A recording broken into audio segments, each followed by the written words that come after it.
જન્મ મરણના દાખલા માટે લોકોને સતત ધક્કા ખાવા પડે છે। વહેલી સવારથી લોકો લાઇનમાં ઉભા રહેવા માટે મજબૂર બન્યા છે। વહેલી સવારના પરોડિયાના 4 વાગ્યાથી લાઇનમાં ઉભા રહે છે લોકો અને 9 વાગે તો તેમના હાથમાં ટોકન આવે છે।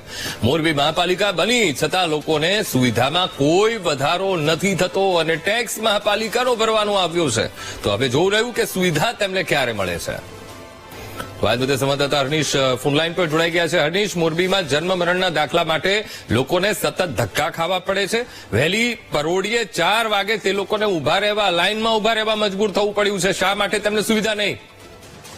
बात करिए तो मोरबी में जे सिविल सेंटर है त्या खाते लोकोनी लाइनो छे जोवा मळी छे। जन्म मरणना दाखला माटे लोकोए छे वहेली सवारथी અહીં આવી અને લાઈનમાં ઉભું રહેવું પડે છે।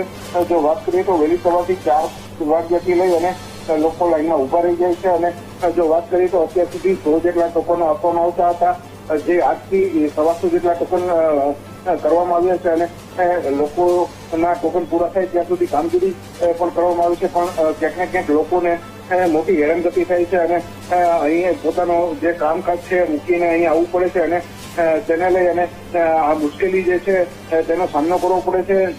જો કે નગરપાલિકા હતી ત્યારે લોકોને મુશ્કેલી થતી ન હતી તેવું પણ જણાવી રહ્યા છે અને હાલ મહાનગરપાલિકા બનતા મુશ્કેલી ઘટવાને બદલે વધી હોય તેવા પણ દ્રશ્યો જોવા મળ્યા છે। જી જી બિલકુલ હરનીશ, સમગ્ર માહિતી સાથે જોડાવા બદલ આપનો આભાર।